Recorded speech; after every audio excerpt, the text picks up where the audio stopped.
Good morning, Rose. How are you? I'm fine. How are you? I'm blessed, always, as usual.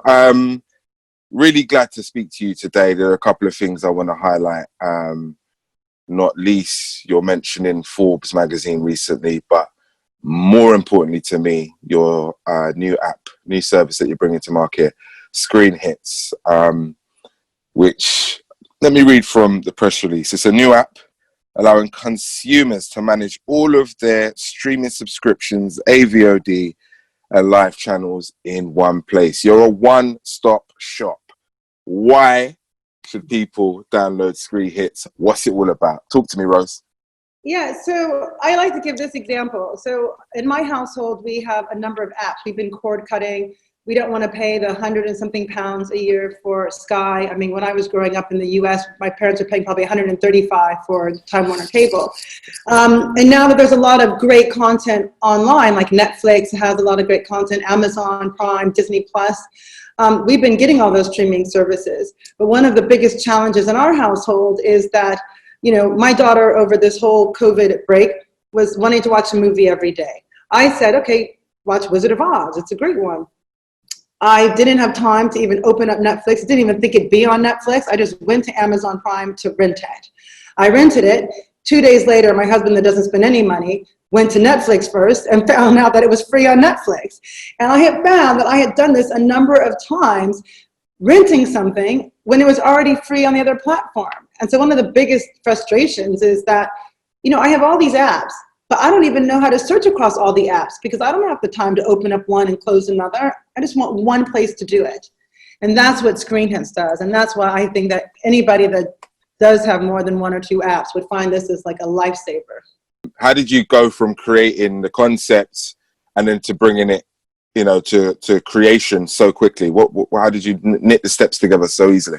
Well, I wish I could say that I was that productive during quarantine, but this was created a while ago. So ScreenHits, I started the company 8 years ago, and the original concept of the company was to kind of bring all the content available in the marketplace, people that are creating and making content, that have the rights to content, to help them sell it to different channels and players like a Netflix or a BBC or a Channel 4. So we provided technology for this, but it was in the sense an aggregator, just business to business. And then from a business standpoint, about 20 months ago, a lot of our clients were not going to be selling so much of their content, but keeping that content in-house to create Disney Plus and to create Netflix and stuff. So we decided, how can we use our technology to bring it all together? And so we were just lucky at the right place at the right time with the right technology to address a lot of the frustrations that a number of people would have probably felt and experienced during COVID, when all of a sudden TV entertainment became top of everyone's list. What's your background, Rose? You sound like you're very savvy in that area. Talk about how you walk into this space. So I grew up in Los Angeles, California. So I grew up around media. I worked for a number of companies, but the notable ones was Universal Pictures, Sundance Institute, and The Hollywood Reporter. And so through those companies, I really started to learn just about the industry and wanted to find a way for me to kind of be in that space. And there's actually a really interesting story, and I remember this every day. This was probably 15, 20 years ago, I'm talking about, early 2000s. And Black Hollywood is a very powerful and real thing, and people really stick together in Hollywood and help each other out with getting them on their shows, the writing rooms. But one area that we didn't have was our own TV channels and TV platforms. And there was a guy that came to me that said he wanted to start his own TV channel to have on cable. It was like live networks, it was like all live music, all live shows, and it was brilliant. And he put me on the board. Long story short, he wasn't able to get it off the ground. He wasn't able to get investors. He wasn't able to get it produced. And eventually, you know, Live Nation came about. And I thought, you know, I don't think any of us could ever really own a channel. I thought it was such an ambitious dream at the time. And after working for people like Ralph Farquhar, who produced The Real Husbands of Hollywood and Moesha, just seeing his power and his confidence and his clout in the industry, I thought, you know, maybe there is some possibility. And so after working for people for a lot of years and kind of feeling that my wings were being clipped, I actually had a friend in Europe just say, do you have an idea for a business? And I said, I kind of do, but it's, it never would happen kind of thing. And he goes, well, you're insane, because that's a pretty darn amazing concept and you should just go for it. And I did. And I'm surprised every day to feel as, a Black female, that I'm part of kind of the future of television, the seventh revolution of television, as everybody's leaving cable and going online to the internet, and how we're recreating that experience online. It's just, it means so much to me and a lot of the people that tried to do this 20 years ago. 8 years, so 2012, which was quite a pivotal moment for this country. So was you here when, the idea was spawned and started, in its infancy, or was you based in America at that point? I'm trying to find out when you transitioned over here. And at the point, I was in New York in 2012. Right. Okay. I was working for a British company. They were a music company startup, and I was working in New York, heading up their sales. And so for the first time in my life, I learned how to work for a small company and the challenges that come along with that. Right. And then I had an opportunity to go back to LA to run their North American division from Los Angeles. And I just felt that there was something that I always wanted to do in my life. And for me, it wasn't to go back to LA and to run the sales division for this, music company. And I didn't really know what it was. And I just realized that nobody was going to give it to me. And so it was that moment in time that I decided to kind of break the snow globe of my life, because it was not going in the direction that I wanted, and to try to make this work. But it was okay. Go on. Is Screen Hits all you do? Is that your number one focus? And I can imagine it takes up all your time. But how many people you're on your team? We have 15 people on our team full time, and then we work with a number of different agencies. So probably in total about 60 people working on Screen Hits, but 15 people, and our entire tech and everything is in-house. I'd imagine it's probably the most demanding, but yet the most rewarding endeavor that you've embarked upon. Would that be right? There's been other really great things that I've done in my life. This has probably been the biggest challenge. I never wanted to own a company. It's been, I was okay with getting a no, but I've had lots of no's with raising funding, or, just people not looking at me as a person that would be a CEO of a huge technology company. Mm-hmm. And so that has always been a challenge, but it's been now that I've done it, now that I've gotten over all the difficult years, and now there's success that we're seeing, there's nothing in my life but, well, my children, of course. But outside of my family, this has been my biggest success, which is interesting, because it was my biggest failure, which became my biggest success. I want to talk on that, because there's a number of young women that are going to be looking at you and what you're doing and thinking, that's amazing. Where do I start?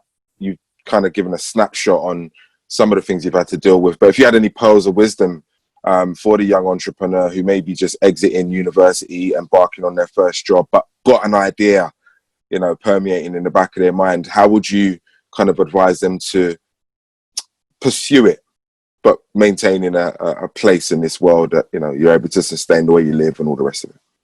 Yeah, so I tried to do a few businesses before Screen Hits TV, and I did a company called Tag Productions, where I was, creating and producing TV shows, trying to get them picked up.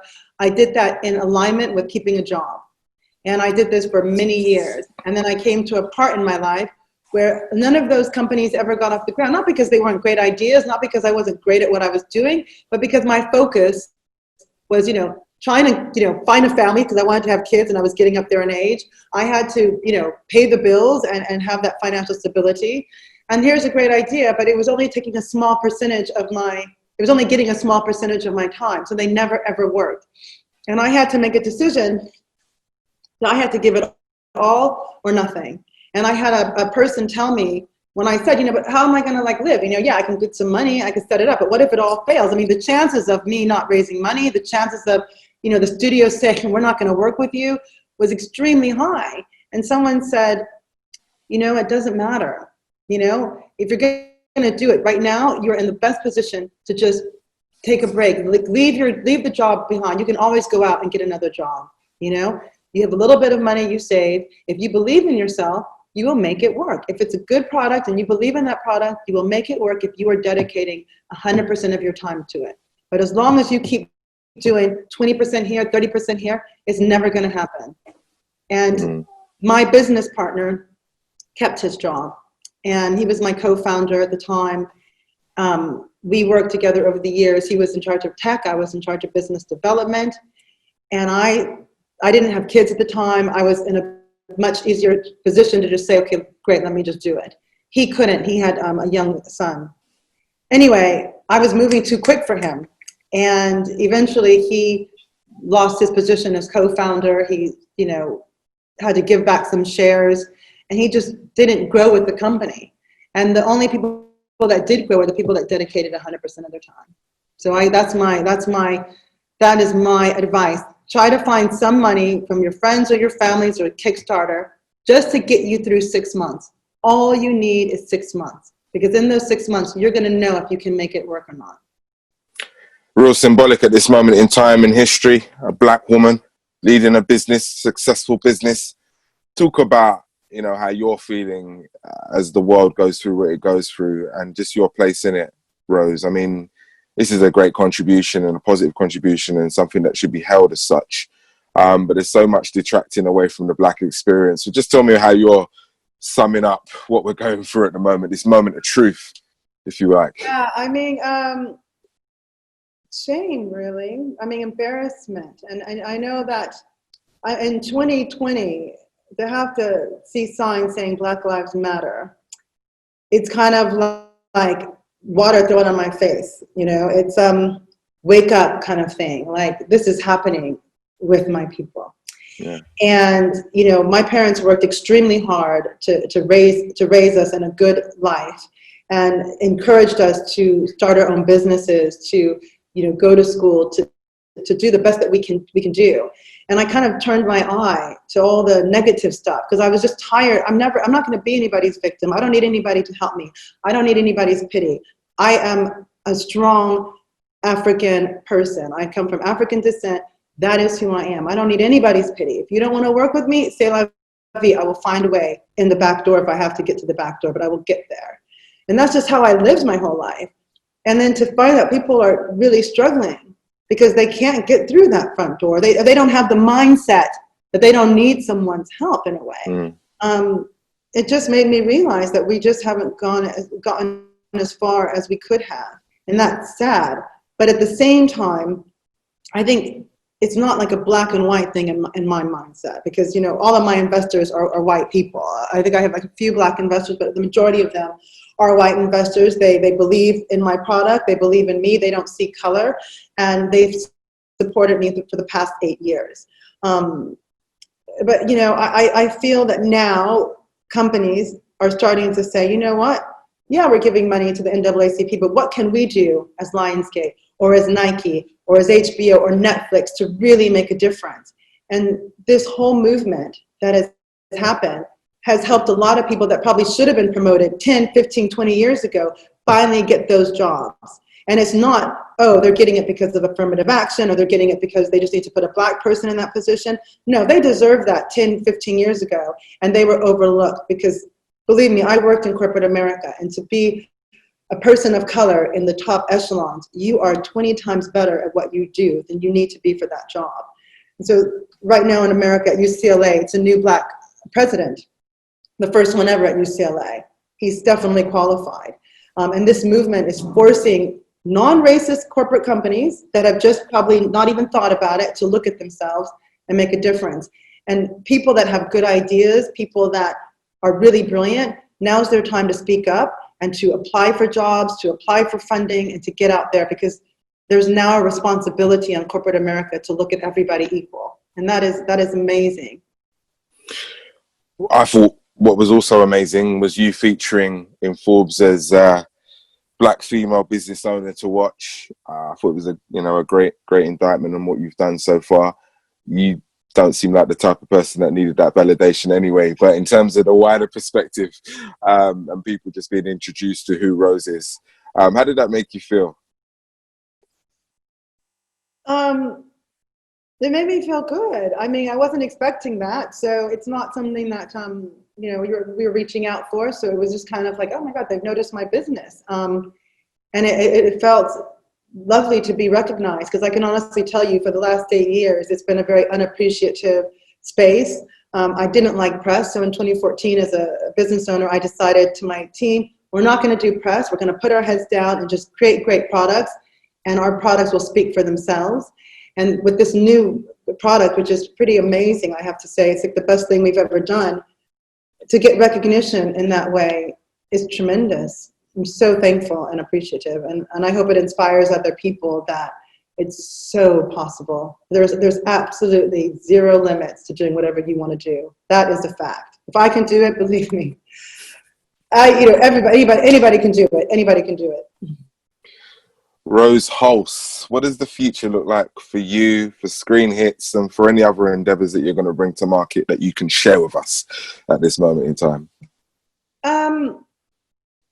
I hate to kind of answer that question, because it's always like, what do you want to be in 5 years or 10 years? Because it never works out that way, right? But I do see that ScreenHits is the seventh revolution of television, and kind of having that transition from the cord cutters to internet and what that whole experience looks like, and ScreenHits being that technology company that pulls it all together, that pulls the live TV together, that pulls your streaming platforms together, that finds it more cost effective for you to kind of control your budget on what you want to watch, so you're not paying for things you don't want to watch, and just continuing to grow. We've been very fortunate that companies like Netflix or Warner Media want to work with us on this journey. I mean, so lucky. So anyway, so that's what I see. I see us kind of being at the forefront of that change. And just a kind of a new face to these large media companies, that it will look different. Our company is very diverse across all different, it's like a rainbow in our company. And I think that more companies will start to reflect that. Wish you all the best with that. Continued success. And where can people follow you? Are you on social? Are you? I do not. My family still live in America, so I do have an Instagram account, but it's like just photos of my family from my family. But right. They can follow us on ScreenHits TV, because we do post things, and I do get personal on there sometimes. So yeah, so we're on Twitter, ScreenHits, and we're on Facebook, Instagram. Brilliant. Thanks for your time. All the best. Yeah, thank you for talking to me, and hope I didn't get too media focused.